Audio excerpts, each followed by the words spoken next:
Do you love movies? So do I. What's up, y'all? It's KB, and I love movies, inviting you to listen to The Conversation, a film podcast where passion meets perspective and opinion. From the old school to the new, I invite a guest on to discuss the movies that thrill us, challenge us, break our hearts, or even blow our minds. There's always new episodes dropping wherever you get your podcasts. So join the conversation. We don't just watch movies. We love talking about them too. The Conversation with KB Loves Movies, a part of Someone's Favorite Productions podcast network. Hello, this is Chris Haskell from They Live by Film. For those that don't know us, Adam, Zach, and I, we built a podcast over the last 2 years that's a combination of film discussion from 3 very different perspectives, as well as industry interviews with the leaders in boutique Blu-ray and 4K community. We started with Deaf Crocodile, but over time we've been lucky enough to speak with Arrow Video, Severin, Mondo Macabro, Vinegar Syndrome, Radiance, Indicator, most of the OCN partner labels. It's been a blast. You can find us wherever you podcast, and also actually recently as part of Someone's Favorite Production podcast network. We hope to see you online.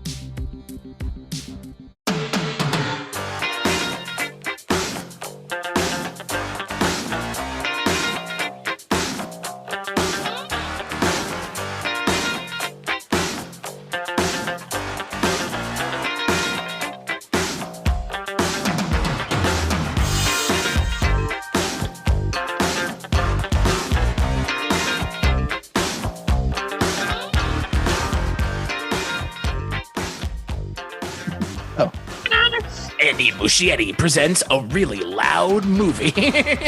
Good God. Oh, that's one of my major gripes about those. How about the fact that this is not 1, not 2, not 3, but 10 hours of content being served up to you by Stephen King and a various group of people. I don't, why is, before we start this episode, why is it the thing that everybody keeps coming back to? Why is it like the Stephen King story? I don't get it. I'm not sure. So this came out when I was knee deep in Stephen King. Probably started reading him in 7th grade, possibly earlier, but I know for sure by 7th grade, I was reading Stephen. That's when I was watching the movies. Sure. So then it's like, oh, I can get the books. I know I checked some out from the library and then started buying them. And then when Pet Sematary came out, that was the first hardcover I bought. Like I knew it was coming out and I'm like, oh, I'm going to get the hardcover. And I bought hardcovers up through Skeleton Crew and Great Tommyknockers. And then that's when I started going, no. And this was the first one where I was like, this ending sucks. But hey, hold on.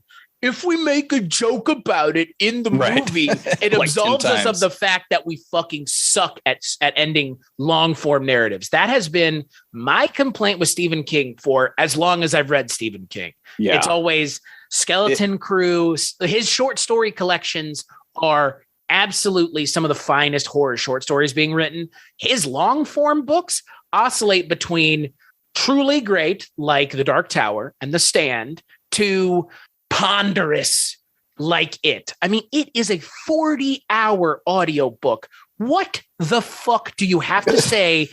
Look, for a comparison, the book about Watergate is 40 hours long. Right. What necessitated you to think a fucking 40-hour book is needed for a story about ostensibly 6 kids fighting a clown? Yeah. And I remember being excited when the books were longer because it's like, oh, there's more to read. Right.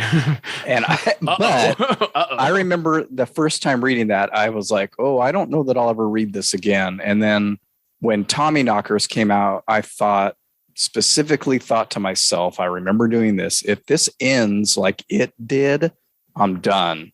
And it did. And I pretty much was. I never read or saw Tommyknockers. They fight a giant spider at the end of that? It's just about as bad as that.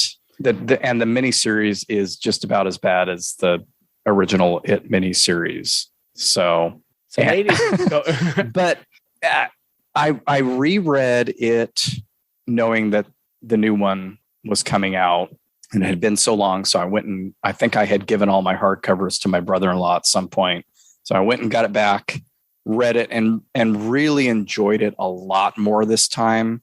It's insane how much backstory is given to even the most minor of characters. You mentioned yesterday when we were talking that opening with the gay couple, like you find out everything about those guys. Yeah. There's 10 pages. Yeah. Just about them or the one that gets killed at least. King has never been a concise writer in long form. It's very Dickensian. Yeah. That little girl, that gets killed at the baseball game. You're going to learn her whole backstory. And then you get all the backstory of the town that's just hinted at in the films. And I enjoyed it a lot more. I enjoyed that level of detail and depth much more as an adult, but it's still, overlong, bloated, and the ending is ridiculous. It's still a book about 6 kids fighting a clown. Yeah. Which doesn't need to be 4,000 pages. It would be a lot worse if he wasn't such a damn good writer. I mean, it at least it flows very easily. And I mean, I think I read it. I don't even know. It didn't take very long to get through it. I just kind of gobbled it up this time. Yeah. And then was able to compare that when I saw the movie, or at least the first one, because then the second one didn't come out for another however long. But, and since we're talking about them, I did watch the miniseries. It came out in 1990. I think I was already back from London. So it's 21 then, still not totally dismissed Stephen King, but wasn't religious about reading everything like I was. And I figured, I'll tape it. Pretty sure I taped it, watched the first half right away and thought, right, this ain't so great. And I don't think I watched the second half for a while. It took me a while to get to it because it just didn't compel me to finish it. So starting with that one, I mean, when did you first see it? Because we haven't even mentioned what this show is. Ladies and gentlemen, do your intro. On the KULTURECAST, on this episode, we're talking about something that I have talked about before. Mark has talked about before. Mark Begley of the Wake Up Heavy podcast. Frequent guest. I'm a frequent guest on his show. He's a frequent guest on my show. We're talking horror movies, but we're talking 2 horror movies and a miniseries. If you don't know what it is, if you don't know what it is by now, it is it. It being Chris. It being Pennywise. No, we're going to be talking about the original miniseries, It, like Mark mentioned, from 1990, and then the subsequent films made in the more recent era of filmmaking, It Chapter 1 and It Chapter 2, though it originally was just released as It. But don't let that fool you. It's a 2-parter, folks.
So to answer your question, Mark, about the miniseries, when did I see it? I saw it drastically later in life than I would ever have to be to really enjoy it. I saw it 2014, maybe. Like that's how I've seen it as recently as in the last decade for the first time. I will tell you, though, growing up in the 90s and the 2000s, I knew plenty of people who told me that it was the scariest movie they'd ever seen. Yeah. Which is like, what the fuck? I don't know how you could find it scary, because it's barely even good. It's not really even good. Frankly, for the most part, it's not good. The performances are atrocious almost across the board, aside from one, maybe two. The ending really fucking shits the bed more so than even the new movies do. Oh, yeah. And by the end of it, you have spent 3 hours with characters who are one-dimensional, beyond one-dimensional, and stay one-dimensional, even though you're given, again, probably 20 minutes with each character at least, like just them, their story. But the miniseries lives and dies by one performance in my mind, Tim Curry's. And I know that you're not a fan. I don't dislike it, but I don't find it scary at all. I see it as pretty hammy throughout. Right. He's right. I mean, it's a funny, scary clown. In the new one, it's just a scary clown. Right. And a lot of its issues have to do with it being a TV miniseries, not a cable miniseries. It wasn't on HBO. The stuff that we know these days, Netflix and all that, didn't exist. It was on ABC. And in prime time. So they're hamstrung by that, for one thing. Most of the effects are pretty laughable, for another thing. It's just I love when Pennywise goes down the drain and becomes a puppet. Cleo got a kick out of it. It's like, what? I'm like, there's claymation in this. There are stop motion. There's, I give it a lot more slack now, I think, than I did in the past. And watching it with her, she really enjoyed it. And as I've said before in the past, that always helps me enjoy something a little bit more, to have a different perspective. It's not good, but I have fun with it. Yeah. It's not a, even though it is, 3+ hours, it's not a slog to get through. It is almost, and I kind of hate this term, but it's almost so bad it's good. And that's mainly the performances. But there's something there's something to enjoy, either to kind of chuckle at, why is it so mean? Or, we had a good time watching it. And I have watched it multiple times. I know I watched it prior to it coming out and It Chapter 2 coming out, and I'll get on Stephen King kicks and go like, well, I've watched everything else. I'll watch this one again. Why not? But I have also heard a lot of people say, oh, this scared the living crap out of me as a kid. And I get it, because I think about stuff that scared me when I was 10 or 12. Right. And I see it now, and I understand what scared me, but I'm looking at it going, this is not scary at all. Yeah. So, yeah, I've seen the same thing where people that were born a good decade after me, this was sort of a pivotal horror moment. It was on TV, but it was still spooky or scary to them. And I can totally understand that. Like, the previous King series would have been Salem's Lot. And I don't know if I saw that on its original airing or not, but knew enough of, I may have, but I know that, there are some legitimately spooky things in that.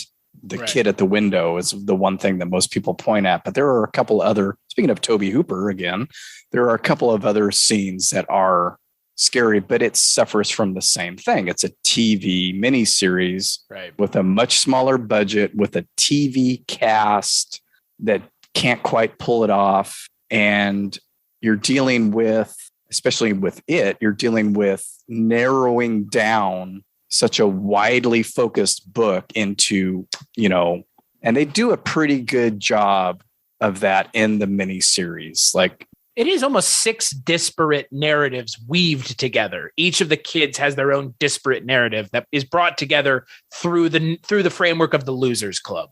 And all of that backstory that I was talking about earlier, all of that is gone. And that's fine. You can't have that. It would have been interesting if the original plan had happened where George Romero made this as a 5-night miniseries. That is one of those things that I know that pains me every time I read that. Like, oh, what it could have been. And frankly, what it should have been. What it still should have been. Right. And that is that's the thing ultimately with all of this. That's the problem, which is my big takeaway from the next two movies. But I think it's a problem writ large with this entire narrative. This is a narrative better suited for television, for a longer form. When they announced that they were doing the movie, like in theaters, I was flabbergasted. I was like, what are you thinking? Like, this is a story that needs to be told not slowly, but methodically. You need to build. This is a 2 or 3 season show, really. Like, at least one season for just the kids, and then another. Like, it's 2 seasons. It's a limited series. It's one season for the adults, 1 season for the kids. I mean, that's how I would do it. That's how I would think intelligent screenwriters would do it. But again, they've put themselves in the same box.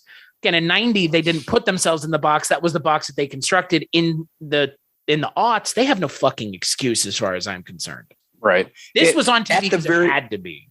At the very least, a 10 episode, something, one and done series, right. To 8 to 10 episodes. Do you remember Hannibal season 3? They split that story in half.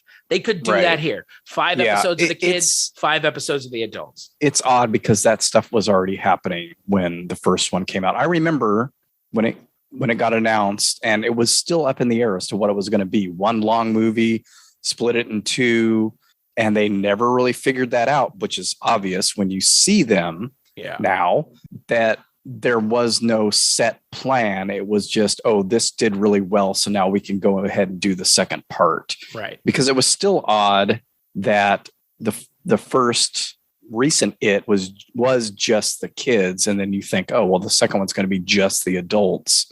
But then they fiddle with that too. So it's called Stranger Things Happened. That's what it is. Yeah. I mean, it's not a coincidence in my mind who they cast in it. They took one of, if not, I would say the kind of the biggest breakout star from Stranger Things, and they put him in it. And that immediately elevated it to like something that teenage kids are going to want to go see, because now the kid from Stranger Things is in it. And now adults have seen Stranger Things and they've already seen it. Like, I don't know. I want so badly to live in a universe where books are treated adaptation wise with the respect that they deserve, because authors are sitting and crafting these narratives and you are just hacking them to bits. And to put them on screen in a movie, for the most part, most screenwriters are not adept enough to take literature, novels, and turn it into something coherent. How do we know that? Because we see more often than not book adaptations like movie adaptations of books are woefully underserving the book's narrative, to the point where it's like, well, what was left out? Was what was left out important or not? And with it, when you've got 4,000 pages, like you said, things are bound to get left out. But I would think at some point you'd look at the threshold for the source material and go, would this be better served in longer form?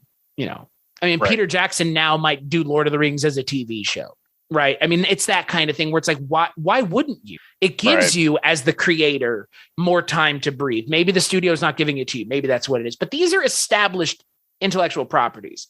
Stephen King's It is like, it's got Stephen King's name on it. He's the most adapted author of all time. You're telling me that Amazon or Netflix wouldn't have been like, or HBO even like, right. It, the TV show. I think if they had made it now, it would be a TV show. It would. I almost guarantee it. Like, well, now we're getting the Derry stories or whatever, so they're kind of doing it ass backwards and going back to that. And who asked for that? It's interesting. I'm hoping that they stick, because, like I've said, there are tons of backstories to dive into just in the book.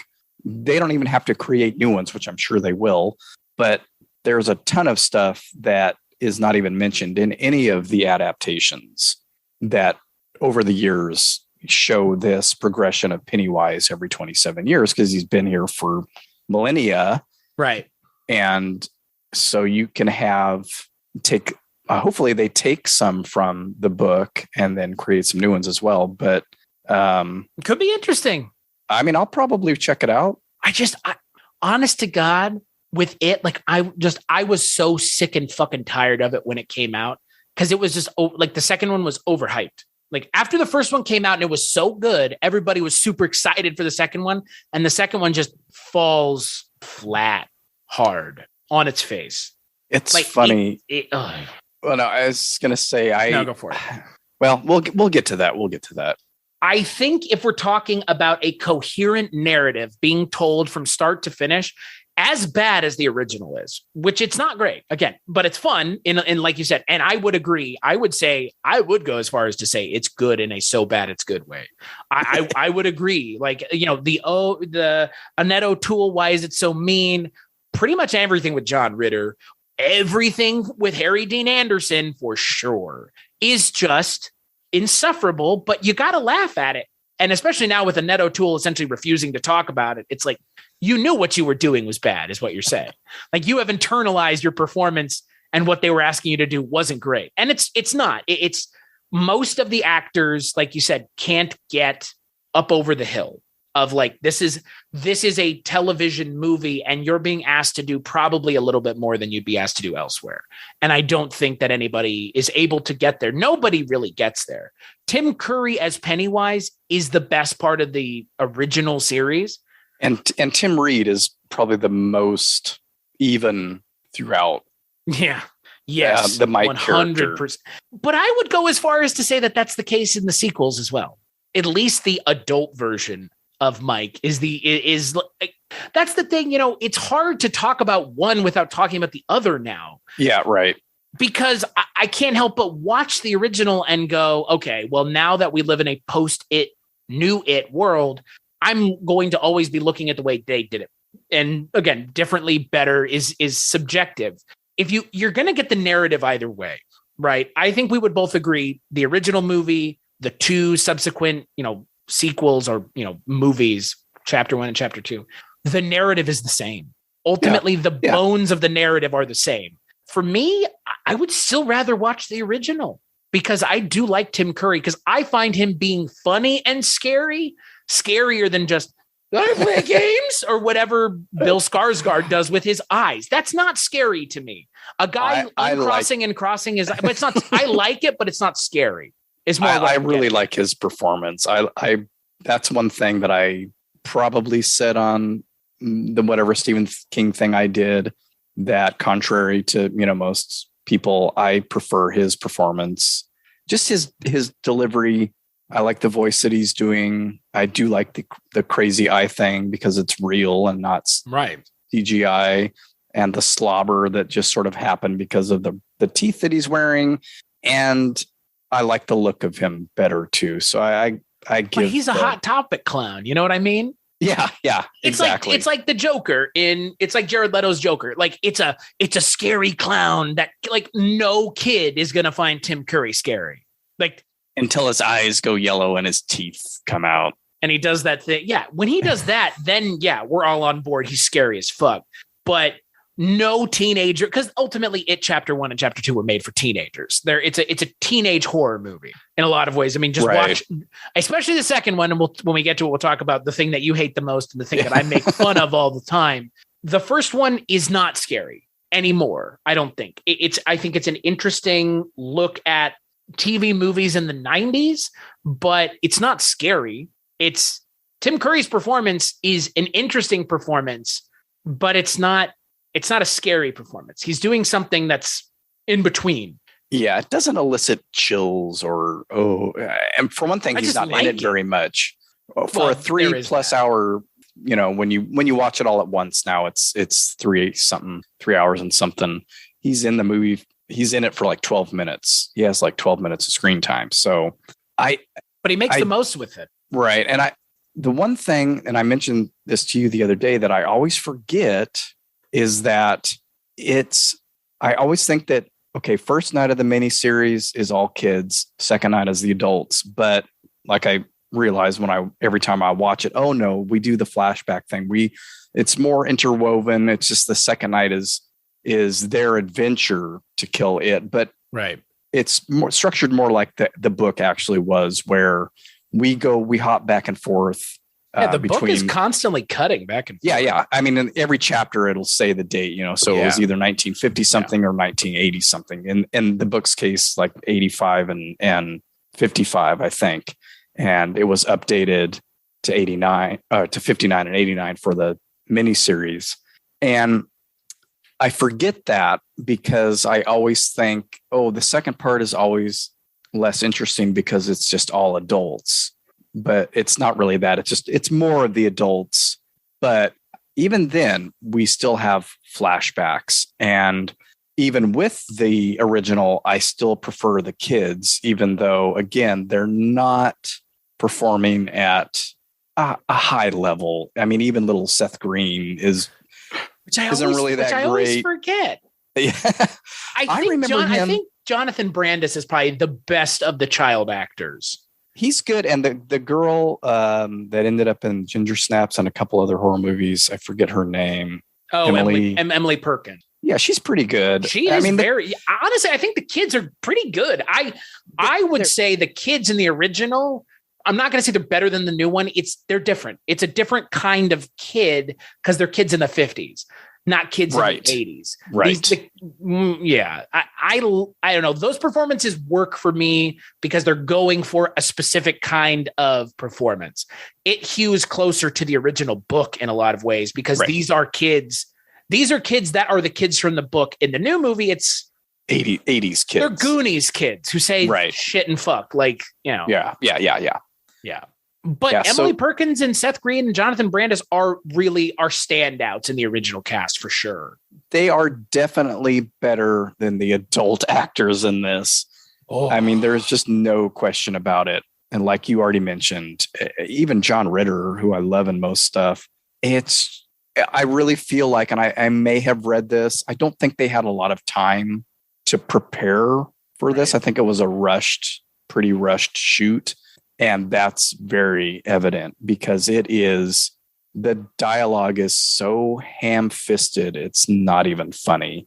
Well, the why is it so mean thing comes to mind, right? I mean, I use that little blurb often in my show. People that listen to Wake Up Heavy have heard me use that just as recently as probably the last episode when Cleo and I watched this. So I will say, because I asked her last night, I said, what's your kind of ranking of the its? And she likes the miniseries and then the first of the new ones and then the second one last. And I was like, okay. I said, I think you and Chris might agree on that. Your daughter's a smart woman, my friend. You're raising a smart one.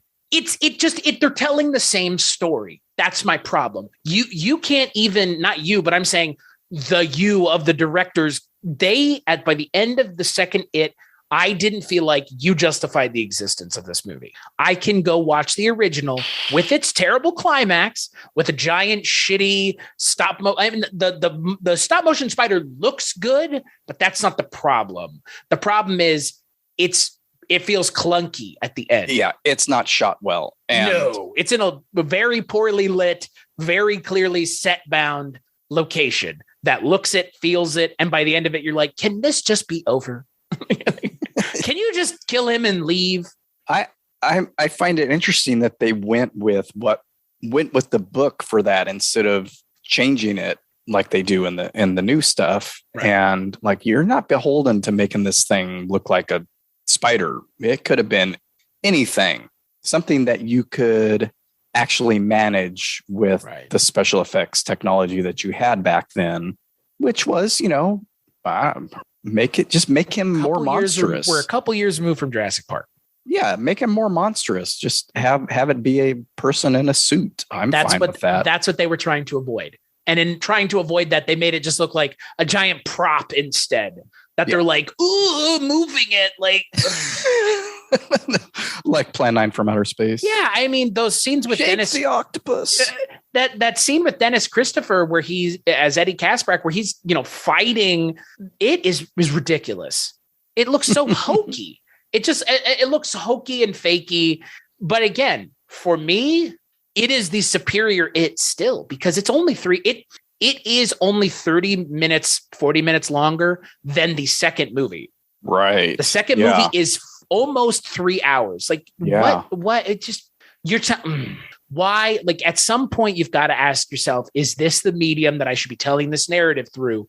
And I think when you get to that point, you've got to say, maybe this is a better suited as a miniseries. And like you said, now they're making one anyways. So what did you really achieve here? You made a movie to make a mini series? And that's the problem that we've touched on already. And I believe I touch on in my episode about this, not really an episode about it, but when I was talking about Stephen King adaptations, is that not having that plan, because of course the studio isn't going to make a plan like that without knowing how much money they're going to make. Without having that set plan of, yes, this is the first half. We're going to release it now. We're going to film both or whatever and release the second half a year later, do the Lord of the Rings thing, do the Kill Bill thing, whatever. It's too long. We're not going to release a 4.5, 5 hour movie. Let's do this. It's like, no, we got to see how the first one does. There may not have even been a second one, which is okay with how they left it. I mean, most people, if you haven't read the book, if you have no idea what the story is about, would be like, okay, they killed him. And it's sort of open for a sequel at the end. You know, if it comes back, you promise to come back to Derry and blah, blah, blah. It didn't have to continue, but the first one did obviously do well. So let's then completely reset this. And that's where all the trouble starts. Yeah. Because it's now we got to start filming it. It's already a year after we filmed this one. These kids, I mean, like I said the other day, watching the first season of Stranger Things and the second season and knowing how that had already been filmed and going, Finn Wolfhard doesn't look anything like he does anymore in the first It. What the hell? And I just kind of assumed, well, they'll just sort of fudge it and they're going to look older, but it's the same time period. Or maybe they'll fudge it and say, you know, it's a year later or something in the movie. They didn't have to keep it at the same time, but that then creates all these problems for them. And the CGI of the face, the pitching, the playing with the pitch of their voices. De-aging 14-year-olds never felt so good. Fucking bizarre, frankly. And it's weird because you know that there are certain scenes where they look okay. So this is stuff that they shot for that first one that they didn't use and were able to use in this one. And that's fine. But it's just like, why didn't you just spend the time then? I know you couldn't, but it would have made so much more sense to film all that stuff with the kids while you had them at the same age. And then, you know, if you need some new stuff, do it. But to basically film probably a good 80% of the kid stuff much later than when the original was filmed just didn't help things at all. Well, and that's why I come back to the original and say, like, the original, for all of its problems, at least it's a singular narrative throughout where there's not these weird, like, don't look behind the curtain. Like, don't look back there, where we're trying to like trick you into believing that these characters are a certain way when they're not anymore. Like, oh, we'll just retcon shit in our own movie, which we'll get to it when we get to it. Yeah, think for me, the original miniseries, when you talk about it up against the new sequels, the thing that it stands out for me overall is it's not great. The actors aren't having a fun time. They have essentially said as much in recent times. They don't even talk about it, frankly. So that should give you all the information you need. Tommy Lee Wallace probably wasn't the right person to work on this. I think, like you said, George Romero would have been better suited for this, but Tommy Lee Wallace made my favorite Halloween movie. So it's not like he's not good at what he does. And he's an also really nice guy. So again, I'm not going to slander or throw shade at Tommy Lee Wallace because Halloween 3 is the best Halloween movie. And you don't like that, tough shit. I mean, I've never been a Michael Myers guy. I always found the idea of blowing up children's heads with Halloween masks a lot more nefarious than one dude with a knife walking around stabbing people. And anybody that knows me or listens to my show knows that I'm in agreement with you on this. It's the only one I've done an episode on. So. And it's the one for the longest time. Everybody was like, that movie's a piece of shit. It's not a Michael Myers movie. And now it's like, no, you don't understand. That is the Halloween movie. Right. not only is it a Halloween movie, it actually is about Halloween too, which is also kind of fun. And it's the one, like I've said many, many times, it's the one that I rented the most because it was the most out there. It's wild. Robots, exploding children's heads, Tom Atkins just being Tom Atkins. No, yeah, man. Tommy Lee Wallace is a fantastic horror director. I just don't think this was it. And again, I think that ABC clearly had their fingers in the don't go overboard pie, right. As in don't overdo it with the blood and the gore and the adult content, whatever you want to call it. I mean, this is 1990. This is 1990. You know, right, this isn't Hannibal on NBC, like we talked about. You know what I mean? Right. Like it's that if they showed this now on over the air TV or whatever you want to call it, if they showed it now, I think you'd be able to get away with obviously a lot more. But yeah. It does feel kind of like baby's first retelling of it. It feels like those episodes of The Sopranos and Dexter that they were showing on like A&E, where instead of saying fuck, they say friggin', you know, and they cut out all of the blood, gore, and violence. It's like, well, you're just taking away the heart and soul of the story. Yeah. And that's the major problem for me, is that it was a made for TV miniseries. Right. You know, when I think about it, and I probably make this comparison or have made it in the past, is that the miniseries is much more faithful to the book, which sometimes can be its fault, like the ending. Obviously, a lot more was left out, but you get the basic story of it. The kids dealing with it in the 50s, their losers club, the clubhouse, the Barons actually exists in the miniseries. Bill Denborough's wife actually exists in the miniseries, which is a big part of the book. And it's still weird to me that they even included that in the miniseries, because it kind of it plays out. They had Olivia Hussey. Wouldn't you include it? She's like the other Prestige casting that I always forget about. But she's why is she here? Who the fuck? It doesn't amount to much. It doesn't. It's much more complex and convoluted and blown out in the book, obviously, and takes a lot of time in the book. But I'm kind of glad it's not in the new ones. But when I compare them, then that brings up all the changes that were made. And I remember after watching the first one going, where the fuck are the Barons? That's like that's their safe haven. Right. Not even mentioned in the first one. And that's where, when I saw the second one, I was like, oh, all this familiar stuff is back now. So when I left that, and when I talked about it on my show, I was like, I think this is the one that I'm going to watch, because it negates the existence of the first one. You don't really need it, because we still have the kids in this one, and we do the flashback thing. And even though, and they all have their own individual scares like they do in the first one. So it was like this immediate retconning of the first one. Yeah. Which now I see as a problem, as opposed to when I watched it going, oh, I'm happy to see the Barons. I'm happy to see this, which they avoided in the first one. I'm happy to see all these things. But then it's like, well, then the first one's pointless now. You want to talk about that pointless first movie? Yeah. So it's directed by Andy Muschietti, but it was almost directed by Cary Fukunaga, which for me, you were talking about the thing with Romero and the original It. That for me is the big one here. Cary Fukunaga, if he had worked on it would have been scary. It would have been really something to get excited about. Instead, I'm just going to come out and say it, because it is the thing that I make fun of this movie the most for. It's in the trailer. It's not in the movie. You pointed that out to me yesterday. But so what? Like, it doesn't have to be in the trailer, because what they do in the movie is even more egregious, where it's just loud, slamming music, not even music, just sound cues to scare you. Using sound to scare you is fine if it's done tactfully. When it's just a loud noise and a clown screaming at the screen, like pretty much all the scares in at least the first one, not so much the second one, but the second one has its own bucket of problems.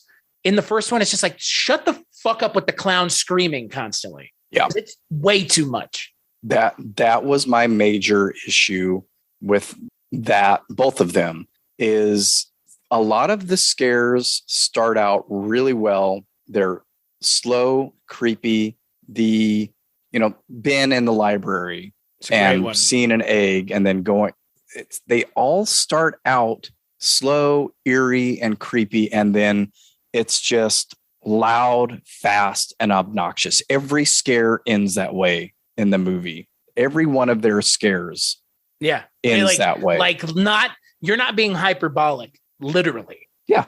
The leopard and the thing in the library. Like, it's all the same shit. Like, it's just what scares that kid, make it loud and chase after him.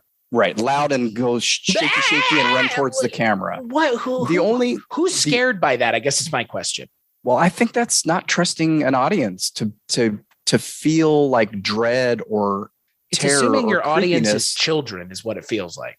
If you see somebody, I think about this when I take the dog out for her last potty break at night.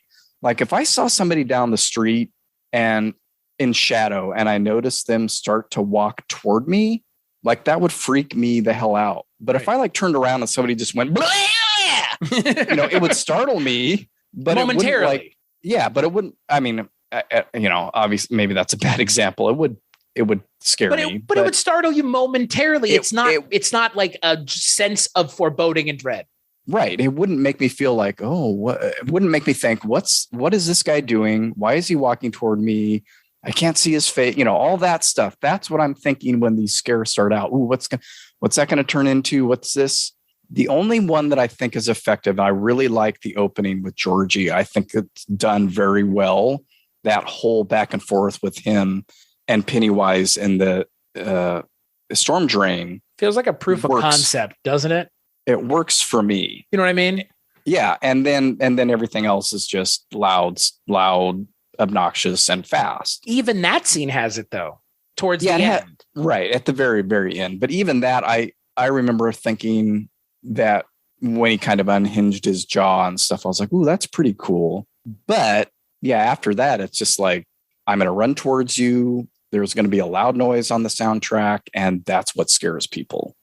And I think most people get fooled by that startling them, thinking that means scary. Which is unfortunate, because in my mind, what it really does is it further degrades the horror genre in a direction that I don't like. And that direction is, this is the expectation for big budget horror movies, is loud noises, screaming, and, jiggling of the camera. Yeah. And it was so fucking successful that it did change the way big budget horror movies are made. And it kind of paved a way for bigger budget horror movies to exist.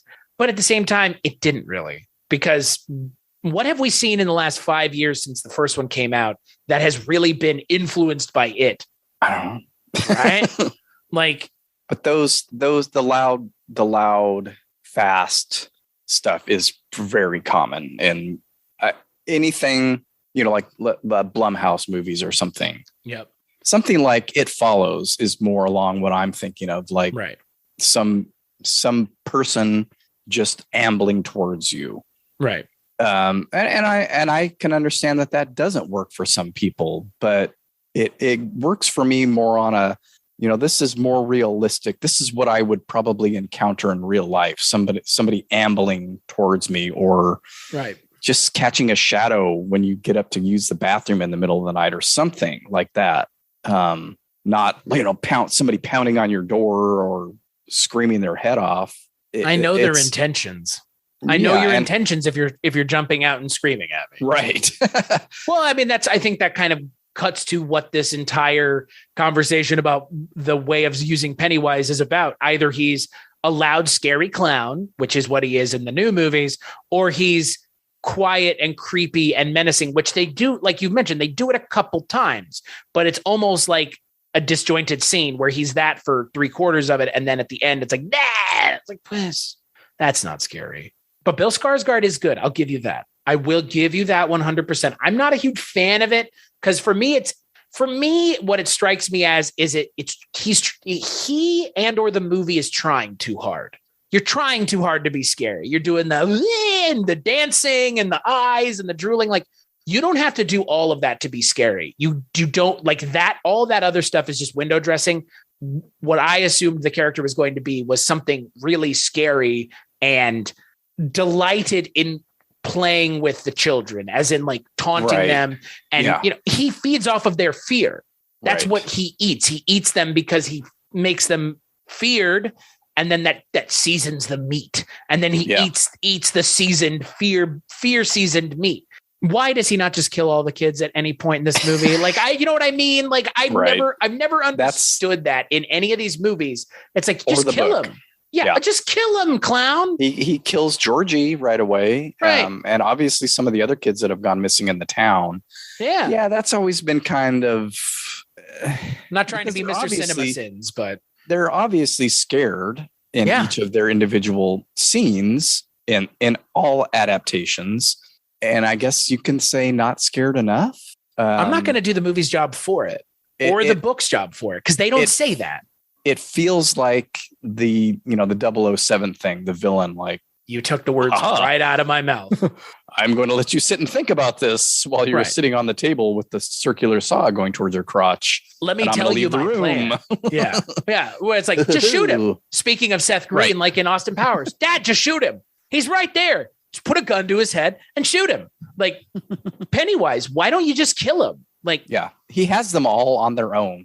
On the ropes multiple too, in every single one of the scenarios. Yeah. Even as adults, he could kill them, and he doesn't. I think that's what people like to refer to as a plot hole, and plot convenience. Yeah, and I can't disagree with that. And I don't want to be that guy, but that is the one thing when I think about this that really bothers me is it doesn't make any sense, because the clown in the new movies is brutal. He eats kids. He rips their arms off. And, I mean, we see it in the movie. We see it in the movies. Yeah. We see it with Georgie. We see it with Hochstetter in the tunnel. We see it in chapter 2 with the girl at the baseball game, the kid in the fun house, or they ramped that shit up in the second one hard. And I like that scene of the little girl under the bleachers. It's works. That's a scene that works for me. Even with his head, flying open like a snake, unhinging his jaw and biting her head off, which they don't show, but that plays out well. And I like it when, speaking of Pennywise, what I like about his performance, and he does this, I think, with her and with Georgie, is there's a moment of like where he kind of just goes blank. Yeah, he stops and loses his smile and stuff. And that to me is like, that's the creepy part. Right. Because you don't know what he's thinking. I mean, you know what he's thinking, but you don't, you can see the smoke coming out of his ears. The gears are turning. Right. And it's like switching gears from this jovial characterization to now my jaws are going to unhinge and I'm going to eat your face off. Right. Or chop your arm off. So speaking of the children, did you like the kids in the new movie? Yeah, I like all of them. I'm trying to think. I really liked Jack Grazer as Eddie in the first one. He gets changed in the second one, and I didn't like that change. He bemes Finn Wolfhard's character randomly. He becomes the second Richie. Yeah, and I'm like, what? I mentioned that to my daughter. I'm like, why do we have two Richies now? He's not like this. He's the hypochondriac who has a lot of funny lines. He's not the asshole smart aleck. That's Richie's job. And they do this in other instances where they strip Mike of his whole story. Almost entirely. In the first chapter. And I'm like, why are they giving this to Ben? And again, they had to kind of retcon it in the second one and give it back to Mike.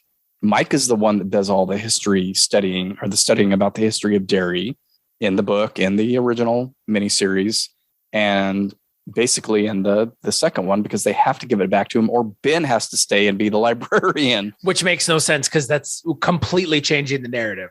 It would have made sense in reference to the first chapter, though, because that's what Ben does. He's the librarian. Well, hold on. He's the architect that builds the barons. Whoops. Why not change the narrative?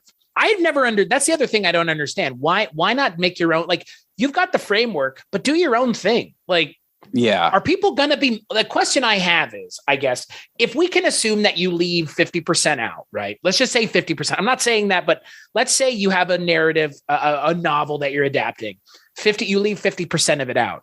Are you telling me you're just going to leave 50% out, not do anything with it? Are you not going to do your own thing? Like, I appreciate that we can adapt things, but I don't think we need to be 100% beholden to them entirely. Oh, yeah. Yeah. And I think that would have been a change that they should have made. Sure. They switch it up. Why not? Who cares? Who really cares? Stephen King, he already doesn't like adaptations anyways. Like, they might as well have swapped it and had Ben continue in that role in the second one. I'm going to piss off all the It fans doing that. It was really weird to me, though, that, you know, and I may just be making something out of nothing here, but it was strange to me that they took the black character's story and gave it to the white kid. It is strange. I'm like, you know, does anybody else notice this, or is this just me being too whatever? Hashtag woke. I'm like, that's odd. Why can't he be? And they mess with they do change, like his backstory is totally different. Mike's backstory is different. They do a little bit of that in the original with Eddie, having him be a virgin. Right. You know, in the book and in these, he basically marries his mom. And I like that they have literally the same actress. Yeah, right? Same actress in the second one. But I always thought that was kind of weird. And then they change in the new ones. They change Richie, and I you know, which I'm fine with. It's just like, but you didn't set that up in the first one. And again, I'm not now okay you're with it because it's gay baiting. It's 100% gay right. baiting. They don't even fucking say it. They don't even say I'm gay. Yeah, it's a weird. Fuck you, movie. How's that? No, seriously, how's that? If he's gay, just fucking say he's gay. It's 2017, asshole. And this is the kind of change, like you're talking about, like make that change from the beginning. Yeah. And instead of retconning it, and then you can have a flashback with CGI Finn Wolfhard with his giant head arcade, and weird glasses in the arcade. And I was like, oh boy, that's not. He's gay because they touched hands. Yeah. That's how us gays communicate, is by hand touching. I mean, that's the thing. As someone who's gay, you're trying to represent my community in a movie, and you fucking failed. And you did it in a way that I would have expected them to do it in the 90s, because that's the way they did it in the 90s with Eddie's character in the 90s, because he's gay. He's coded as gay in that. Right. And like, so now it's just, oh, I know your secret. Like, who actually cares? The only one who cares is Pennywise. Yeah. This movie is taking place in 2017. Right. I would guarantee like 60-70% of the country at that time, because the number's only gone up since, consider themselves either allies of the LGBTQIA plus community, or they don't, or it's not something that they're actively going about shitting on. But yet this movie goes, well, we can't say gay. But that's my perspective. Right. It didn't bother me like you can see it bothering people when they make changes in Marvel properties or DC properties with skin color or sex or gender identification or something. Like, Richie isn't gay in the books, you know, that kind of stuff. Like, I fucking don't care. Make him not a comedian. Make Ben not an architect. It doesn't mean anything in the grand scope of the story. Literally, it means so little they didn't even include the reason Ben was an architect in the first part of the movie. In the first chapter, they didn't even mention, like you said, they set him up like Mike Hanlon. Exactly. And then they have to fix it. And I'm like, well, why fucking fix it? You've already laid this foundation. Have Ben stay back, be the librarian, and have Mike be the architect. If you're going to swap their stories, swap them all the way. But could he have gotten hot if he had been the librarian? Huh? Could he have gotten hot if he had been the librarian? Probably not. Well, see, and again, that's the other. We know librarians is all ugly, right? Except for the actor who plays Mike in the second movie, who is my favorite part of that second movie. Frankly, I don't recognize him from anything other than the Old Spice commercial. Oh, that's him. Oh my God, Isaiah Mustafa, dude. He has not been in a whole lot, but he is the old face of Old Spice. Yes. Doesn't that blow your mind? That's so funny. Right when you said that, I'm like, oh my God, I do recognize him. I like the adults in this for the most part. I, again, don't think they're as strong as the kids. You asked me about the kids. I like the kid that plays Bill. I really like Jack Grazer in the first one as Eddie. Definitely my favorite. Finn Wolfhard's fine. Just doing Sophia the Finn Lillis Wolfhard thing. Yeah, Sophia Lillis I really like a lot in just about everything that I've seen her in. She's one of those like what's that girl's name that's in the first Annabelle movie and in Ouija. Oh, Lulu. She has a genuineness to her acting that I really enjoy. I agree. And they were both in Sharper Objects. So I like the kid actors a lot. Good actors. Probably right. And this is the thing, comparing them to the original, these kids have all really honed their skills already prior to this. And I think that's just a generational thing as well, where you're not taking kids that have been playing in sitcoms and throwing them in this TV miniseries. You've got kids who are, working in film. Right. And TV as well, but stuff like Netflix TV and HBO TV and working with, directors that are getting something out of them. But compared to the adults who are fine for the most part, I don't think James McAvoy can do an American accent. Anytime I've seen, I'm like, Cleo, what's this? What's he? Kid, get over there. To say he's miscast might be an understatement. He is not just miscast, he's poorly cast. I appreciate and I get what they were going for. They wanted a serious actor with an A to be in this movie. Jessica Chastain and James McAvoy are actors with a capital A. They're in dramatic, serious movies. They are brought in to elevate the two kind of serious characters in the piece, Bev and Bill, because they have a romance that goes nowhere for whatever reason. Don't know why why even fuck with it anymore it's a waste of time. You know where it's going. You already know who the characters are that have sent the note. So it's like, we're just figuring out along with the characters and it goes nowhere. But she's already figured it out in the past. Right. That's the other thing that they retcon. She already figured it out that she Ben was the one. Yeah. But James McAvoy is awful in this movie. Genuinely, he drags the movie down anytime he's on screen because he is miscast. He is my least favorite of the adult characters in this one. And it blows my mind.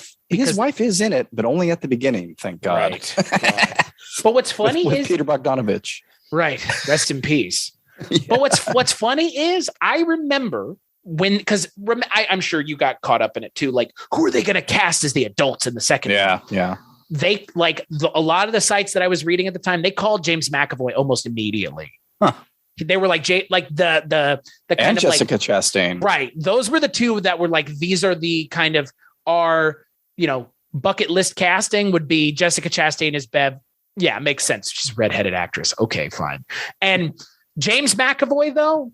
Yeah. He's a short, diminutive guy. I guess that's what I wish I could see what he brought to that audition as the character. Cause it doesn't come through on screen.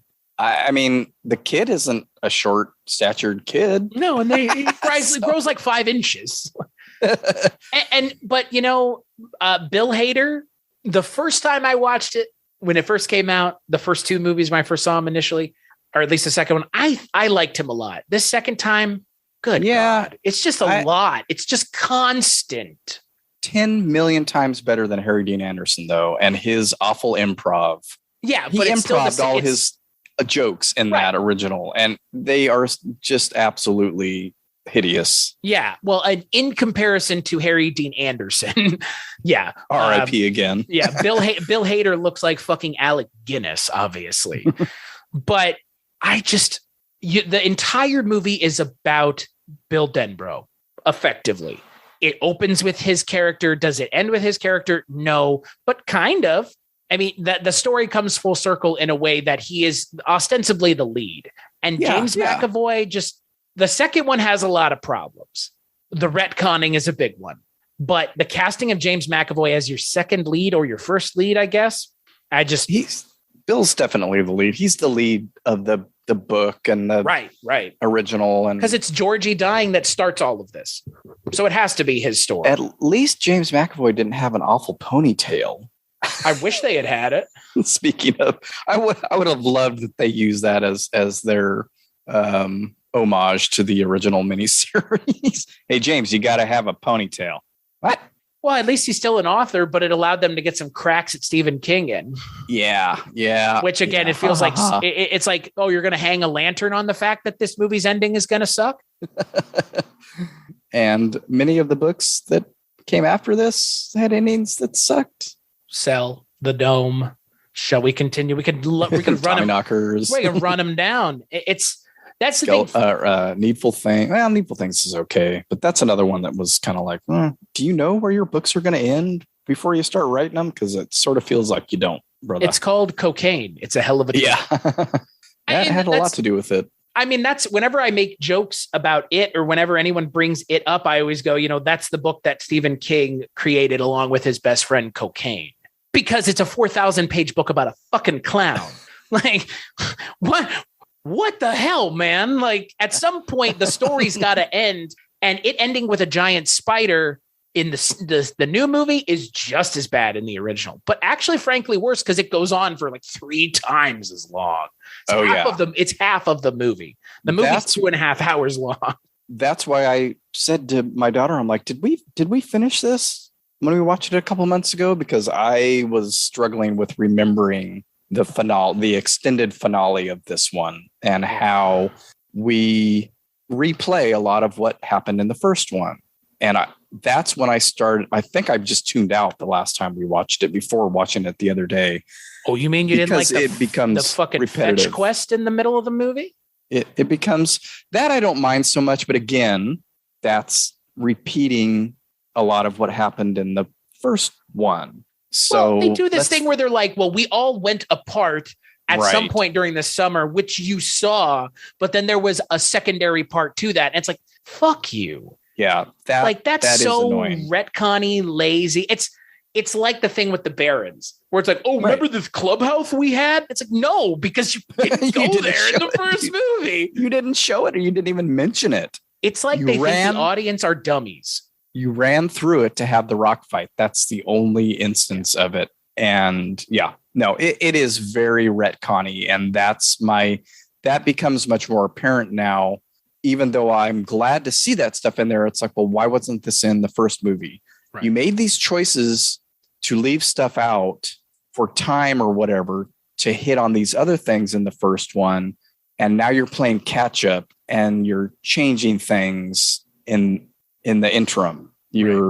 You've backed yourself in a corner that you're having to get out of with Richie or with the swapping of Mike and Ben. And now you've got to kind of fix them. So I think I like I said, after I saw this and left the theater, I was like, now, I mean, this is like the complete story. You don't really need the first one, but I never bought the Blu-ray for the second one. I bought the Blu-ray for the first one right when it came out. And that kind of made me realize, I don't think I'm glad that stuff is in there, but I don't like how things were handled. And so I feel almost like I have to watch it if I watch the first one. It's like, well, now I got to finish the story. And I would I'm sure say the original doesn't need it. Like the original movie stands better as a movie if you don't watch the second one. Yeah. Well, I think I kind of did that back then. I'll get to the second one eventually. I will say the other thing about the second one that really, really, really irks me. And it's a bigger problem with almost the movie in its entirety is you have said to us essentially that the first movie doesn't matter, right? Because you're showing us stuff from the first movie that we never saw, which means you didn't present all the information in the first movie that we needed. Now you're doing it in a very ham-fisted way. You've extended your movie's runtime by essentially 45 minutes to do so, because otherwise your movie's only going to be an hour and a half. As if that's a problem. It's not a problem. You inject into your movie all of the mysticism shit from the first book or from the original books, ritual of Chud and the turtle and stuff. And yet, for whatever reason, they spend almost 15 minutes in the opening of this movie with two homosexual characters getting beaten to death. And that really set the, like, I remember sitting in the theater, Mark, and thinking to myself, like, I'm already out after that first scene. And I will tell you why. They bring up something in the first movie that they never address in the second movie, but they kind of want to have it both ways. The whole thing of like Derry is infected by by the clown. They kind of mention it in the first movie, and with Ben having the thing carved into him, and you see the car drive away with the balloon. And then the second movie, they do it right at the beginning, and that's it. And all it feels like at the beginning of that second movie is they just wanted to show a couple gay characters getting the shit beat out of them. Because I can't for the life of me. I know it's in the book, but we've already established you don't have to hold strong to the book. And I don't know what the fuck was the point of that scene in this movie? In this movie, what's the point of the scene? To show that it is back? Right. We know it's coming back. Like it's a foregone conclusion. We're sitting in the theater watching the movie about it coming back. You don't need to show us this weird scene of gay characters being beaten to death. And like, it really turned my stomach, and not in a, I want to keep watching the movie way, in a, like, this is unnecessarily brutal. Please, I'm done. Maybe this is me being a big puss, but I'm sorry. It really, like, I really take offense at the beginning of this movie. It doesn't offend me. I just don't want to watch the movie anymore after seeing how unnecessarily cruel the movie is for no reason. It doesn't serve the narrative. It doesn't, like, at all. There are, and we see, the girl in the bleachers, there are any number of ways they could have started Pennywise is back. Right. Because he has to make his presence known somehow. Right. So, yeah, I mean, I can, it's a very fine line that I don't think it successfully toes. Is this exploitative to have it be this story from the book about the gay couple at the carnival? And yeah, I mean, it never bothered me. My thought was, wow, that's cruel and hideous, but this shit really happens. That's sort of this is how people really are, even without Pennywise having stained this land, kind of. That's how I saw it. Like, Derry's awful. People are awful in general. This shit really happens, but I can totally see. Yeah. Why is the fucking clown movie doing this? Right. Well, yeah. I mean, I can't answer that. Oh, I know, but I'm just saying, we're just like, why? Like, I understood it when the book was set in the 80s. When it's set in the teens, like, I have a hard time even fathoming. Like, well, that town, like, do you know what? Actually, it speaks to the bigger problem. Derry in the second movie doesn't even feel like a real place. It feels like a city. I mean, there's a point where they're walking through abandoned streets, but yet we're supposed to believe there's a carnival and there are other people in the city. But most of the time, it's an abandoned town, it looks like, which they never talk about, which they never address, nothing. And it's like, this, you're trying to have it both ways. You're trying to tell me, well, Derry's this terrible place, seemingly because of Pennywise, because he's making people worse than they might be. But yet at the same time, there's like nobody in the town for the most part. Like, they walk into storefronts. It's like a video game. There's nobody on the street, but when you walk into the storefronts, there are the people, like in the pharmacy, like in Stephen King's random fucking 5-minute cameo that serves nothing other than to, again, point out the you don't know how to write endings thing. And then they have the carnival, but like, I never get the sense that Derry is a real place in the second movie. First movie, obviously I do. Second movie, it's like, is this a real town, or is this just like where the characters had to go to fight the clown? Yeah, I think, and maybe there's something that ended up on the cutting room floor, but if I remember correctly, yeah, it's like most people have left because it's such an awful place to live. But they never mentioned. They never talk about it. I've never really even noticed that, but that's a part of the book, and they're going to talk about it in the new series, which is why I point this out. You and I both know they're going to be like, Pennywise has infected the land or something to that effect. And it's like, but you never said that before. You never pointed that out. You never made a point of reinforcing that, because that is, in my opinion, an interesting avenue to mine. Wouldn't you think? Like, because Stephen King goes out of his way to mine it in the book. The adults don't believe what's going on. The adults aren't listening to the kids. The town is, like you said, falling apart because Pennywise is like Fear Street. But, Fear Street was good. Fear Street explained why those bad things were happening, and I understood it. In this, it's like, well, he just landed. It's like a meteorite, which, man, I guess props to them for approaching the ritual of Chud stuff. Yeah, still no turtle, though. We just get there's lots a turtle of in the first movie. There's turtles throughout on, somebody's desk or as a Lego creation or whatever. But yeah, we don't get the cosmic turtle at the end to help. But we get the ritual of Chud. Kind of. Yeah, they play around with that stuff, which is fine. I just goes nowhere. It's a total MacGuffin. You have to change the end of it, or it's just going to look like the original miniseries. And what's weird is it kind of still looks like the original miniseries. Well, it's them being chased around by a CGI clown as opposed to stop motion clown. And it's still ineffectual the way, it's like the end of Nightmare on Elm Street when Nancy says, I take all your power away. You're nothing. Like, you're shit. You're shit is what she says. Yeah. You're shit. And it's the same thing here where you don't have any power over us and you're small and blah, blah, blah. And then he shrinks down to that little pancake thing. Did you know thing. that making them small, you don't have to physically make them small to make them small? Did you know that? Did they forget how they killed the clown in the first part? Because that's exactly what they did. That's the other thing I never understand about this narrative.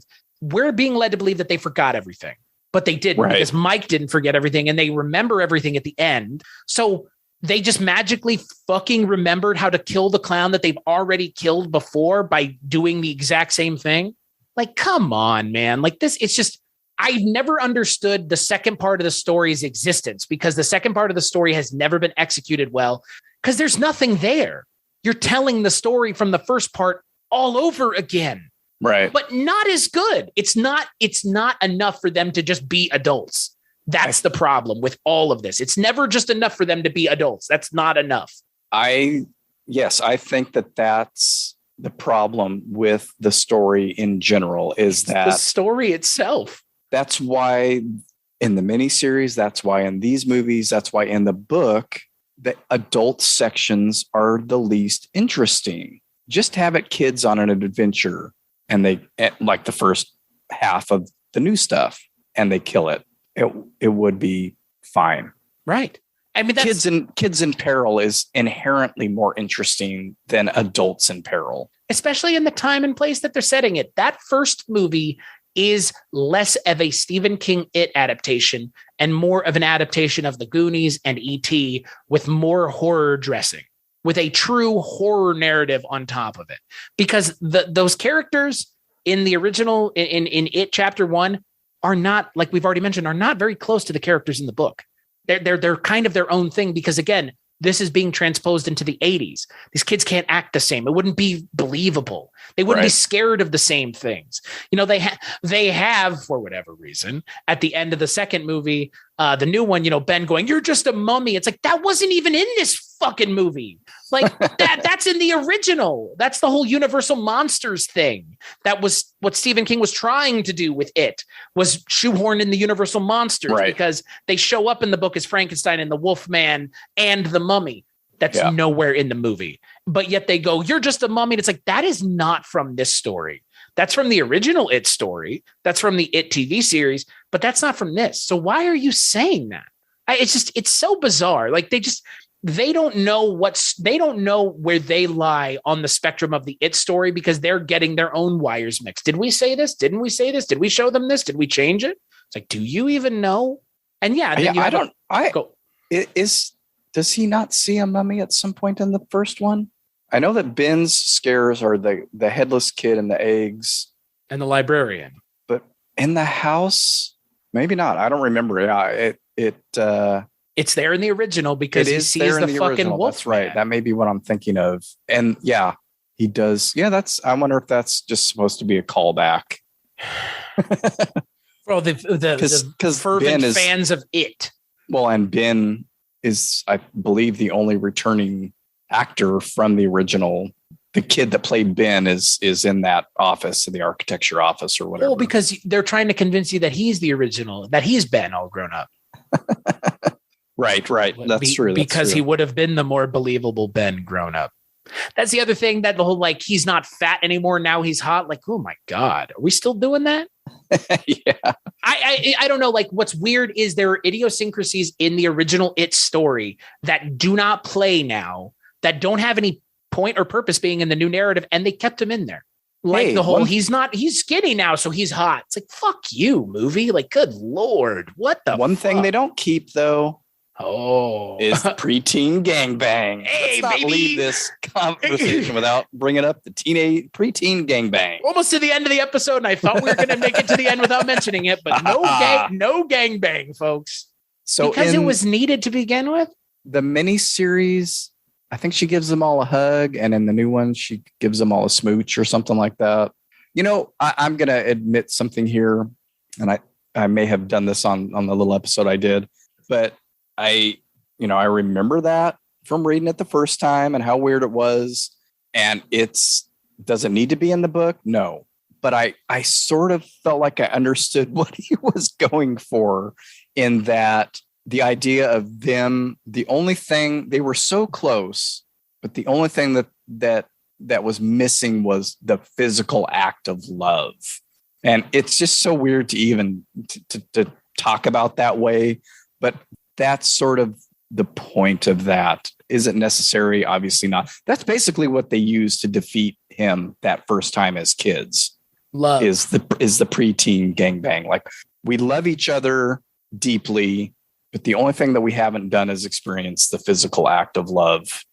And so maybe just don't describe what children's cocks are like. Yeah. Like, that's kind of where, like, I don't have a problem with the gangbang, just like, don't go into detail. Yeah. And so Beverly screwed all the boys and they went on their merry way. I don't need to know about Ben Hanscom's big old wiener as a 12-year-old. Like, it's not that again, there are things like, that's the weird thing about it, is the things that they don't include. I understand why they don't include them, but the things that they did include that shouldn't have been included, I don't know why they didn't choose to not include them. Yeah. Some of the stuff is, you have to be beholden to the source narrative. Like, no, you don't. Yeah, no, you don't. No, I mean, nobody said you have to. Maybe the studio did, but I don't think that the studio execs are sitting and reading these books ahead of time to know what this is before they greenlight the projects. Like, I know that's not happening. Changed the mist. Think about how they changed the mist, and I mean, still the finest adaptation of any Stephen King anything, as far as I'm concerned. A total 180. And I don't remember if I read that. That was in one of his collections, I believe. Yeah. Oh, I must have. I think it's the big story in Skeleton Crew, or I think so. Skeleton. Yeah, I think so. And when I saw the movie, I didn't remember how it ended, but when I watched the movie, I was like, oh shit, that's dark. That is so dark and depressing. But I love that movie. And then reading, that wasn't, because Stephen King does lean towards happy endings. He really does. And I sort of appreciate that as an older person, like, a little bit of relief. Like, it's not, Danny and Wendy make it out of the house just fine and blah, the end, not now Danny's a drunk and all that other stuff that Dr. Sleep brings up. But yeah, so you're not beholden to the stories. Change them in a specific way that works for something in this day and age, as opposed to you've already changed the time. So why not change the atmosphere? That's what I know. It's like, it's weird. They've made choices to change things, and then they've made choices to not change things. And the things that they don't change, I can't fathom why they didn't change them, or why they just didn't omit it, because they did omit the child gangbang. Yeah. Maybe they should have included it in the new movie. They should have. Frankly, I think they should have done something to that effect. Fukunaga would have, actually. I heard some weird shit about his script. He had some weird shit going on in his script. Again, I can't remember specifics, but there's a lot to mine with the It story that they don't mind, because they have to be beholden to the scary clown narrative. There are things there to mine. They never have, because it's all about the scary clown. Because again, we talked more about how Bill Skarsgård's eyes are doing things and he's able to be scary. Than what is the story of It about? What is it really about? What was Stephen King trying to talk about with his story? What's it like to grow up as a kid? The problems and ins and outs of being a kid? Trauma. Because none of the movies take a stand. None of the second there's two other movies, the two, chapter 1 and chapter 2. At the end of the second movie, they kind of try to like be true to yourself and be with your friends. It's like, this is such lazy shit. Like it's just so lazy because like the movie has had nothing to say almost the entire time. And then they try to tack it on at the end. It's like, remember, you'll know what Stanley said. It's like, right. Which I think is a fabrication of the film. Speaking of, yes, completely. Again, and that's the other thing, like the Stanley Uris character is completely underserved in the second part of the narrative because of the way they did the narrative. Again, it's like he's completely underserved as a character. And I mean, he's underserved in the book, but that's the intention because he kills himself. Right. Which makes sense in the case of the book. And he was always the one that dismissed everybody's stories about seeing it. And it, even for his own, he didn't want to believe it. And they do a pretty good job of that in the original miniseries where, it's all, he's science and facts. Like none of this is true. You guys are all imagining this, so on and so forth until he has his scares. But that makes me think also that, and with the flip-flopping of Mike and Ben, it's like maybe cut out a kid or two. If we're not going to be beholden to the story, just maybe simplify things and not have 6 kids that you have to show scares for in the first one and again in the second one. And as adults, you love the kids in the first one so much they have to be in the second one. Well, I know they have to be in there, but I mean, start with 4 or 5 kids as opposed to 6 or whatever. Speaking of backing yourself into a corner, I think they also did this with the villain, and there's absolutely no way he were to survive that fall in the well. Oh, but right. You've got to bring him back because you're making the second one, but that waste of fucking time is a waste in the original and in this too. Right. It's kind of like the kid in the funhouse. It goes nowhere. So Eddie gets stabbed in the face. He doesn't kill any of them. No. We both know who that's drawing literary inspiration from, right? From fucking Renfro from Dracula. I mean, that's that character, right? He does the bidding of the villain, right. But is completely unhinged. But yet somehow Renfro in Dracula is actually a compelling character. Henry Bowers is just an asshole. He sets forth plot points. Right. He makes things go forward. This is just, I'm in your bathroom. I stab you in the face. I get stabbed. I leave. Maniacal laugh. It's mishandled in the original miniseries. It should have just been left alone. He, and as a kid, drives the story forward in certain cases with Ben and with the rock fight and things like that. But I do like though that how they got a lot of those adult actors that look so much like the kids. Him, for one example, and the girl, the daughter of the pharmacist, that woman. It's like, did you find their moms or their older siblings to play these people? Because it's uncanny how much they look like the younger actors. Honestly, Jay Ryan, the actor who plays Ben, I think he looks the most like his younger self. He really does, which is shocking because they're not related at all. No, it's a good match. I actually think that the Eddies too, they look a lot alike. Yes. I like James Ranson a lot. He was in a season of Bosch that I recently watched, and he's a fun actor. He's a squirrely little actor, and I like that kind of that energy that he brings in Bosch. He brings it in It as well, where he's kind of a little squirrely, kind of a little bit of a weaselly looking guy. But that's what he needs. He plays Eddie perfectly. But then they show young Eddie in the new movie, and it's like, what fucking character is this? Because the Richie. Older version of him is still acting like the one from the first movie. Yeah, that really does bother me that they turned him into Richie number 2 in that second one. I'm like, wow, I don't need another smart ass. Well, and it goes nowhere. Like it doesn't serve anything. We already have the joke machine in Finn Wolfhard. Right. Like so now we're doubling up on them because I guess it's part of that relationship that they have or something that they're trying to shoehorn in the gay. Like, remember that scene in the first movie where he goes and carves the initials?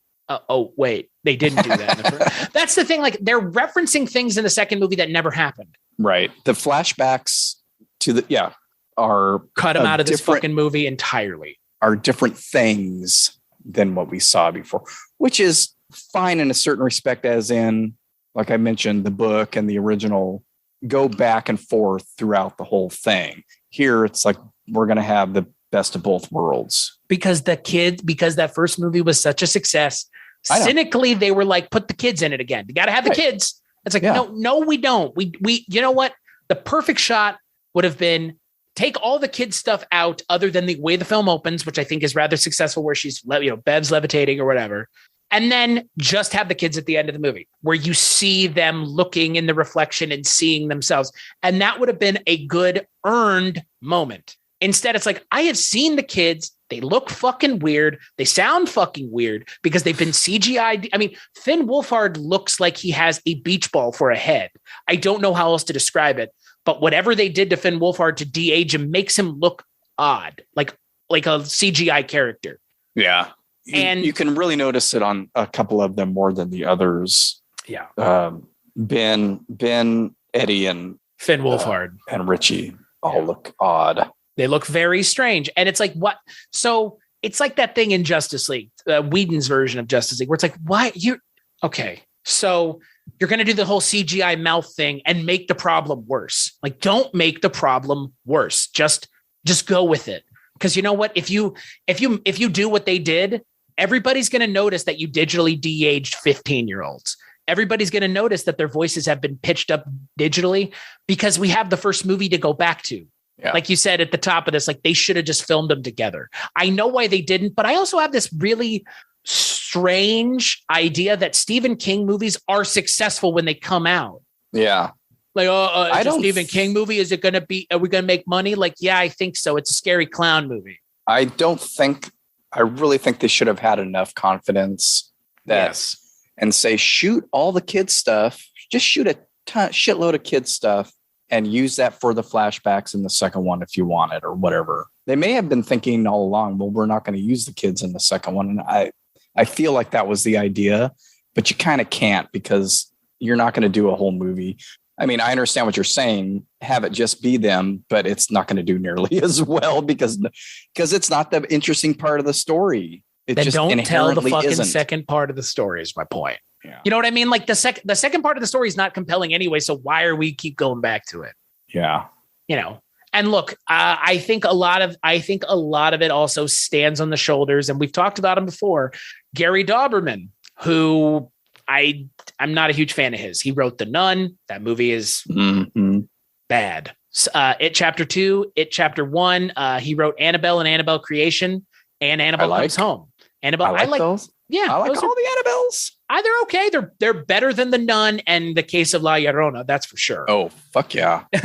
So not hard to overcome that hill, but yeah. And, and that's the thing, I think that a lot of this does stand with Gary Dauberman because the script is a mess.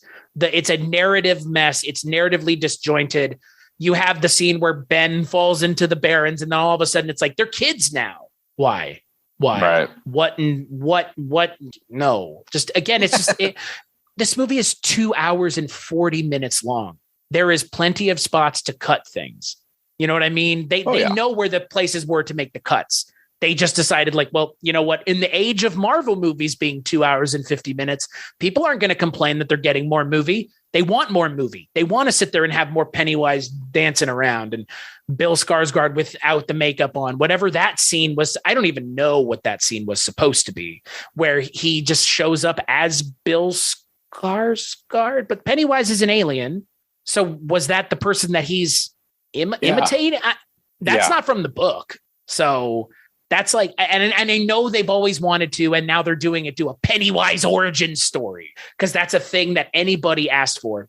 No one did, but it feels like that was like them kind of like dipping their toe in the water of like, showing him and being like, my daddy was part of the circus. Like, but Pennywise is an alien. Right. I've never asked, why does Pennywise look like that? Was that based? I've never asked that. Like, but there must be someone out there who has, because that's what this next Pennywise stuff coming up feels like. Like, let's give us the origins of the character. Like, but it's just one of the forums. Right. That he's taken. Right. So why does it matter? Like, is he going to be a clown in the new show? Because he doesn't have to be. Like, I don't even know they if showed up. They showed up as a bird in the Indians, the CGI thing. He's like a bird. Yeah. No, it takes multiple forms, and the true form, and as it's explained in the book, we can't really see the true form, but the closest thing we have to it is a spider. That's why it's represented as a spider in the miniseries, and why it sort of takes that spidery form in this. We don't know its original form. That Pennywise is one of the main forms because it terrifies kids, or conversely, it appeals to kids, but then can terrify kids. I'm curious if there'll be a representation of it as a clown in that miniseries. I would think they've got enough to where they can avoid that, where it doesn't even have to be that character. It can be all these multitude of other things that it has been through the millennia. Bill Skarsgård doesn't need to be involved with anything anymore. The Pennywise story is over. Yeah, and I don't know that he is. I've seen very little about it other than I think it's an Amazon show. Beep, beep, beep. Back that truck up to the house, baby. Brinks truck full of money. You know what? It's funny because you just said beep, beep.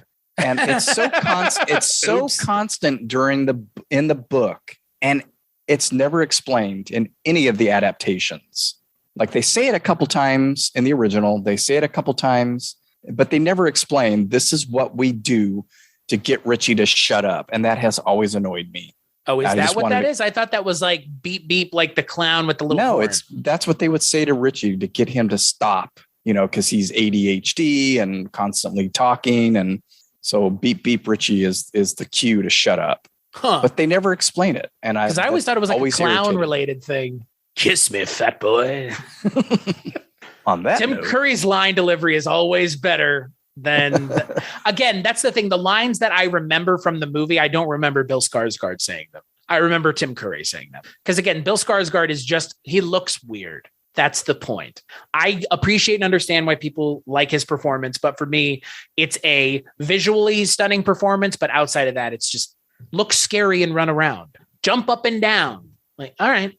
Is that scary to you? Must be. Not you, but writ large, a lot of people who saw the movie clearly were like, oh my God, this is so scary. It's all right, sure. And I hope that the new show stays away from the source material's worse, more uninteresting parts and hopefully leans into an original narrative. Wouldn't that be fucking something else? I would love to see an original narrative. Why not? Why not? Yeah. They do something like... You know what? People derided Hannibal before it came out. Look at that. Now I would say it is the definitive Hannibal character performance is Mads Mikkelsen. And I don't think anybody would have ever thought anybody could overshadow Anthony Hopkins and his performance. So maybe Pennywise in the show will be something that's so different and interesting and exciting that nobody gives a shit about the clown once the show's over. Yeah, I think it'll be a different thing. And I hope so. Even if it's represented, it might just be exploring the evil of the town. Yeah. That's what makes Pennywise an interesting character, is by turning him into a clown and solely investigating the clown side of it, you're writing off all the stuff that is scary, that could be scary, where he is being scary to scare kids because he is like Freddy Krueger. He feeds on your fear, not the fear of children writ large. He's feeding on your fear, like the little girl with the birthmark. They don't accept you for the way you look. And like you said, that's the most successful scene in the entire series. I think it's as good as the Georgie scene in the first movie. And it's because, again, it plays on real fear, real things that are scary, and the idea that you don't look like everybody else and you're ostracized, and me too. Right. Obviously, clowns don't eat you in real life, but in the movie, the little girl, gets eaten by a clown. But I like that when they're actually like having something to say, as opposed to just like, let's go kill that fucking clown. Like, all right, whatever. Or ripping off the thing, ripping it off completely. Not homage. Yeah. That's not an homage, guys. No. That's ripping it off. Well, and then the ending is a Stand By, which you haven't seen, but the ending is a Stand By Me nod. And, there's all those little things in there. Why they were referencing The Thing is beyond me. Stop making me think of better movies, please. I mean, they have the shot from behind lit the same way. Well, and he says the exact same line. So yeah. It's like, and it's the same creature, basically. A head with spider legs. Like, guys, come on, please. And it doesn't even look as good as the fucking prop in The Thing did. Look at a CGI mess. Totally agree. So, Mr. Begley, go ahead. Say you cannot. No one will ever top The Thing. Nope. So stop trying, or don't even try. Why are you trying? At least that kind of reference. Like, you can make other references, but don't do that, because that's too iconic for you to get away with. Maybe your 12-year-old audience that didn't know what The Thing is like, oh, that's so scary. But like the adults in the audience are probably like, yeah, I've seen this before. Yeah, that looks oddly familiar. So what would be your what's your final take, Mr. Begley, on it, and it? It's an interesting, very sloppy story to try to adapt. And I don't think there's been a successful adaptation of it yet. I was hopeful, though. I'll watch any of them again, probably with my daughter until she grows out of watching movies with me. That's never going to happen, boss. Come on now. Don't be talking that way. And it sounds like, she's up for definitely watching the miniseries again. So we'll be doing that, I'm sure. It's kind of nice to have that consistency with that, at least, as it's going to be, they shot it all at the same time and it's pretty faithful to the book, other than what they can't show because of the medium that they were using. But she seemed to really enjoy that one. So I don't know how often I'll watch the second one again, just because it's so damn long. I don't need a 3-hour It movie. If it's going to be a 3-hour It movie, tell the entire story, but don't give me 5 hours of this story where 2.5 of the 5 hours is completely unnecessary and doesn't even serve the first movie you made. I'm aghast at filmmakers making a film, then making a sequel to their own film and just pulling down their pants and shitting all over their first film because we have to do something in the sequel to make you remember the first film, and we diminish the first film in the process. I don't like that. As a film goer, as a film viewer, I can understand where the director might be coming from, but like we've said, you should have done this all one go, or at least the kids stuff. Because again, these kids are 13 and 14. Like, go watch Stranger Things season 4. They're adults now. Why are they giving the kid who plays Will that haircut anymore? Beyond me. I have no idea why, but they're adults now. And and in It, you can see from It 1 to It 2, like they're become adults in the process. Sorry. Hey man, that year between 11 and 12 and 12 and 13. There's a lot. They really, they should have considered that. And like I said, don't include the kids at all. There's obviously some stuff that they shot that they didn't use and were able to use in this one, but most of it is new footage that's been manipulated. And it does negate the first one in a very weird way that I don't even know if there's a precedent for in other sequels. If you go and listen to the end of the first episode I did on It Chapter 1, I essentially said, this movie will now be judged by how good the second movie is. If they stick the landing, everybody will be like, It Chapter 1 is great. Stick the landing. Yeah. It is unprecedented. It's weird that they did this, right? Yeah. Yeah. It's a weird phenomenon that, just really says a lot about how movies are made these days. The Hollywood system got in the way of there being possibly 2 good movies, which should have just been one long movie or a mini series or a limited series or something. We'll make one movie. Maybe we'll make a second movie, but you got to make a second movie to tell the entire narrative, supposedly, or you could have just left it as It. The first movie's It, not just It, but also done. I don't think you need more than the first movie with this. Just call it It, not It Chapter 1, It. And just leave the second one in the dust. That Chapter 1 was obviously tacked on after the fact. Because it's not the title. If you look this movie up, it is not called It Chapter 1. It is a title card at the end of the film. And I remember back then when it came out and people, saying about their experience watching it, people in the audience going, Chapter 1? Well, it's what is it? Red Letter Media. They were in the theater and some guy was like, they have to do the adults. Yeah. You have to do the adults. Like, great. Yeah. It's like, fuck exactly. you. Yeah. look, I've never been someone who has been enthralled with the It story, and the book was just okay. So for me, I'm probably not the right audience here, but I went into it with an open mind because, again, that miniseries is bad but fun. And then the new movies are just, in my opinion, the first one's okay, and the second one is just bad. It's just a muddled, muddy-headed, unnecessary, unsuccessful film, and a sequel to a movie that's way better than It is, for sure. The first one is better than the second without even pause. I wouldn't even think about it. Second one's bad. Second one's so bad I wouldn't even suggest anyone watch it. Like you can enjoy the narrative with just the first movie. And it ends the same way. The clown dies, as far as you know. If you never watch the second movie, what does it matter? Yeah. No, that's true. And I think that's sort of where I'm leaning now. Like, it's like the Dark Tower thing at the end of the Dark Tower, where it's like, don't read any further if you don't want this entire series to have it shit on for you. You know what I'm talking about? Yeah. And for me, it's like, what I mentioned this recently, and I can't remember who I was talking to, but I'll watch the first half of Full Metal Jacket because I liked the stuff in boot camp and not so much the Vietnam stuff. And I can just say in my head, that's where the movie ends. Have you seen Dexter at all? No. I only watched the first 4 seasons of that show. There are 4 more seasons and I have no interest. That same thing. Like I get to control what I get to control what I watch. Right? Yeah. So I would probably rewatch the first one. It's a fun kids and use that movie. Trick. Like it's done. Yeah. It's a fun kids in danger movie. But I was excited for the second one and felt like I liked it more after I saw it immediately. But every time I've watched it since, have liked it less. So I would, like I already said, I would watch any of them again with my kid. I get on Stephen King kicks and I just want to watch movies that are available. And if it's available, I would probably watch. Got to carve out a lot more time though. So it's a little bit harder with the second one. But yeah, I mean, watch them. It's a mess of a story. I think that's a given, but it has a lot to it that's really interesting. And the source material is a mess. If the source material is a mess, how could the movies not be a mess? Right.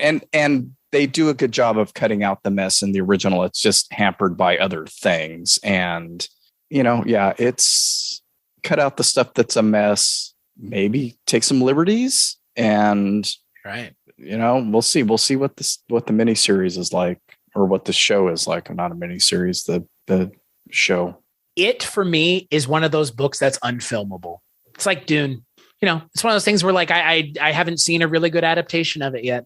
Dune. I mean, I have seen a somewhat halfway decent adaptation of Dune. David Lynch is not the new one, but it's the same way. Like the original, it is halfway decent enough. That's it. Like that's as good as it's going to get. Because the new movies, they're not going to make a fucking remake of the new movies anytime soon. Hopefully not in my lifetime. I'm like, maybe if I'm 60 or 70 and they're remaking it, fine. But I hope we have new stories to tell by then. Because that is the other thing here that I want to end this episode with. Stephen King has more stories. Go and fucking do those. Stop doing the same circuit of bullshit. Stop with The Shining and Pet Sematary and Salem's Lot and It. Like, fuck you. I'm done. Like, go adapt something else. Because he has starter. Yeah. Oh, that too. Yeah. Go adapt something else. He has plenty of things. Yeah, that's true. Yeah. Like this is one of the, if not the most prolific American horror author ever. And you are adapting the same shit over and over again. Why? Go adapt something else. Because you're telling me none of those other stories have any value. You can't take one of those short stories and pad it out and turn it into a full length narrative. Fucking Frank Darabont did with The Mist. And Frank Darabont is not known as the world's greatest director. He's just Frank Darabont. And look at him. He made my favorite Stephen King adaptation. And it was a fucking novella, essentially a short story. He's made 3 great Stephen King adaptations, as far as I'm concerned. That's fair. And they're all shorts. They're all not novels. Yeah. None of them were. They take an idea and they work with the idea into a full feature-length narrative. Yeah. Like, come on, guys. Like, I don't need another, like you said, Firestarter. We've gotten to the point now where that Stephen King has a ton of stuff. I know he does. So go and mine those things. Because, man, I would love to see someone. I frankly, I would love to see someone do a live action version of I forget what it is, but the baseball short story that Stephen King wrote.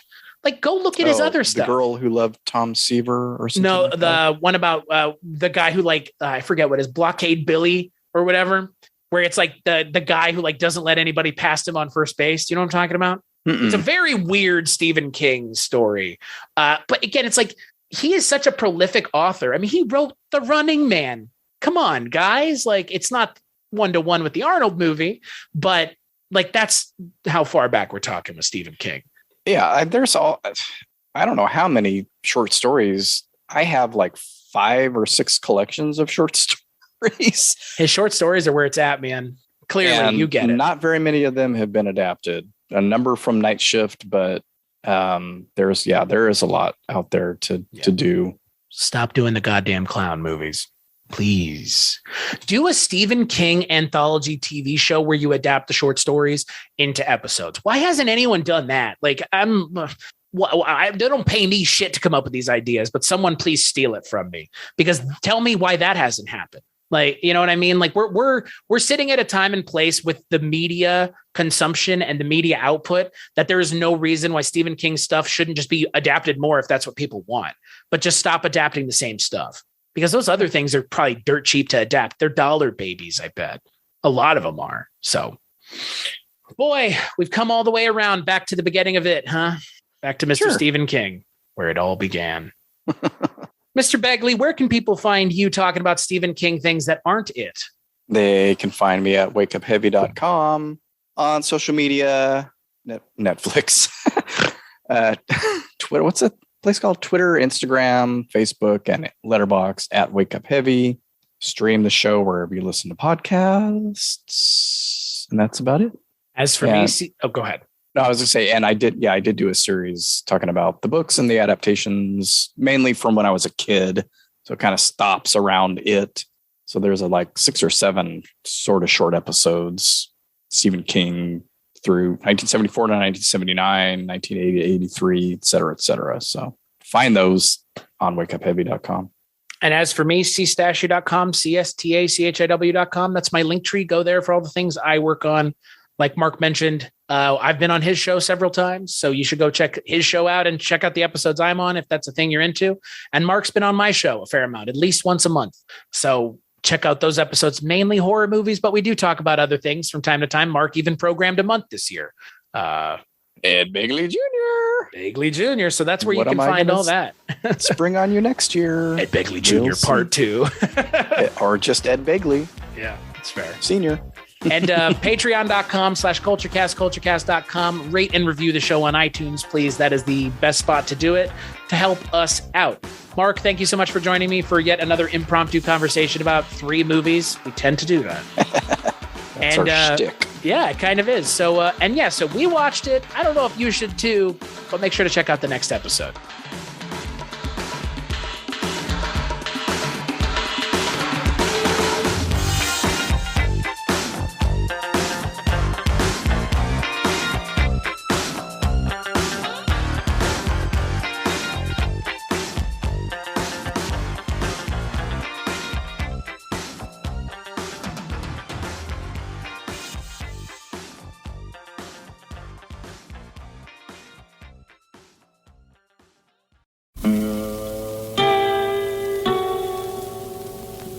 Hello, filthy movie lovers. My name is Gentry Austin. And I'm Casey Scott. And we're the hosts of the Sin Syndicate, film podcast for something weirdos, anti-criterion bros, and Joseph Sarno aficionados.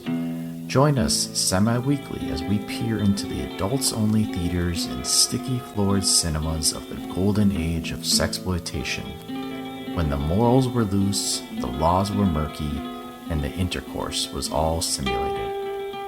Find us now on the Someone's Favorite Productions podcast network.